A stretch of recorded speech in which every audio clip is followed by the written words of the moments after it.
when Biden first got elected, he saw all those Bernie bros hanging around, and he knew, I got to run on holding the rich accountable. We got to make the rich pay their fair share. I thought you were doing Kennedy for just a second, Jack Kennedy. I was gonna try to do a Bernie impression. It really failed. It started as Jack Kennedy. It failed incredibly. Billionaires. That was the great Randy DeSoto here. Many of you have read his articles. Does actually a pretty good Kennedy impersonation. I thought that's where you were. Millionaires and billionaires. That's the best I can do. You just need gloves and a curmudgeonly expression. Yes, they weren't gloves; they were mittens. Anyway, as a part of this $3.5 trillion spending bill that Biden keeps trying to push forward with the Democrats, they say they're going to help, the IRS keep track of accounts and make sure, the rich pay their fair share. But it's not the rich who's going to pay for this, because the IRS will be able to track any transaction of $600 or more in a bank account.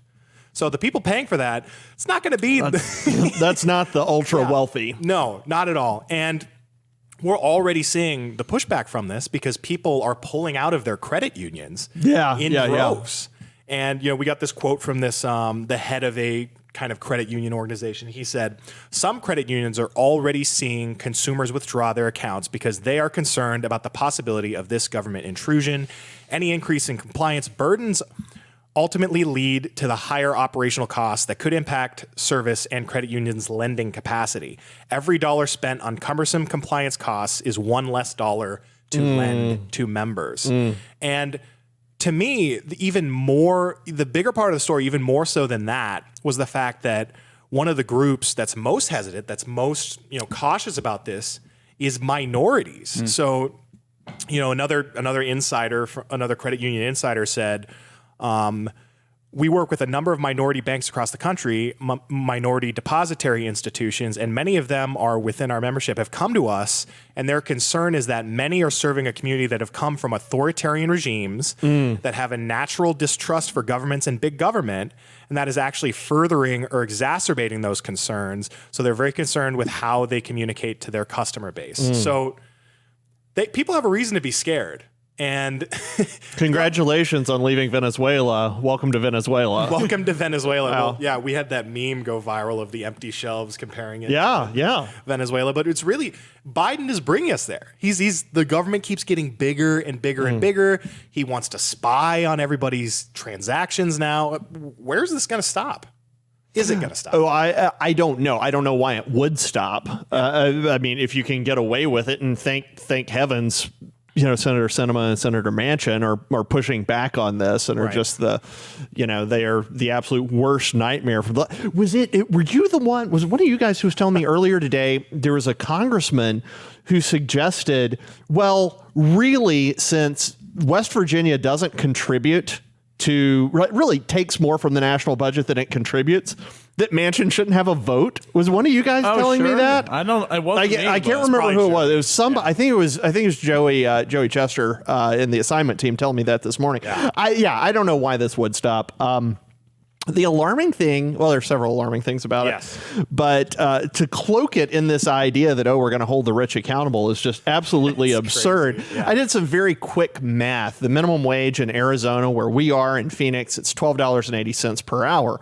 That means that a 40-hour work week at minimum wage is going to net you $512. Now, if you get paid twice a month, like so many people do, that's $1,000. And you deposit that in your account, all of a sudden you're a minimum wage worker who the IRS is now keeping an eye on. That is so, I mean, look, it's unacceptable on multiple levels, but just on a level of decency, it's absolutely insane. I cannot imagine. Can you imagine? What if you ran on this? I am going to make sure every minimum, sorry, they hate it when I do that in the booth. I am going to make sure every minimum wage worker in the United States is spied on by the IRS. Vote Biden. I mean, it's a joke. Yeah. It's a joke. Well, Grant, I mean, they would just tell you, hey, they should be paying their taxes anyway, so what's the harm in it? What would you say to that? I mean, I would say to that I am paying my taxes. And I would be lying if I said I fully understand what kind of transactions this entails. But from what I understand, I think, like, for example, I am living with a roommate right now, right? Yes. And we pay rent. And because the rent company is really annoying, they won't let you split the rent in half. So I have to pay. So you each pay it individually. I have to pay my whatever, and then he sends half of it to me. Yeah. And half of my rent is over $600 because I'm a real high roller like that. And so he sends me over $600. Am I now getting spied on? You're totally getting spied on. Because he sends me my rent money? There's been a lot of confusion over, wait, is it bank accounts with $600? Is it deposits? But the latest story I read was any transaction happening in a bank account of over $600, the IRS will be given full reign to just dig into the details of it. Yeah, I mean, it's not what I would say to the taxes thing is that it's not that I have anything to hide when it comes to taxes. It's that I don't want or need the government to know what I'm buying, what I'm purchasing. And honestly, if they do know that, that's information that they can use against me. I mean, I think we already see that with big tech.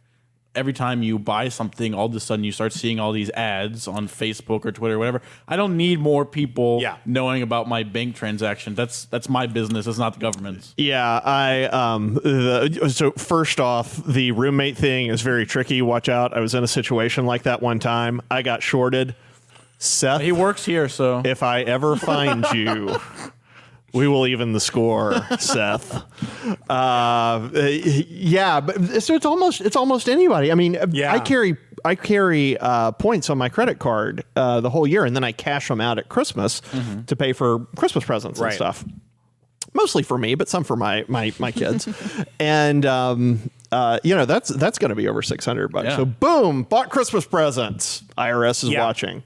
But the part that bothers me about all of it is that you have this bloated government, this federal government that already is getting way too much money, and then they're going to crack down on all these people. And what I don't think they realize is that all of the richest people, they have a team of financial experts going over their taxes, making sure they pay everything, making sure they take advantage of every single loophole imaginable. And the people that pay for this are going to be a little more uneducated. They're going to be earning less. It's going to be the mom that runs a barber shop out of her house and they just do transactions, on Venmo or something. It's going to be the dude just making minimum wage trying to get by. Those are the people that, they're going to make a mistake and then the government's going to hit them for it and then they're going to have no way to recover.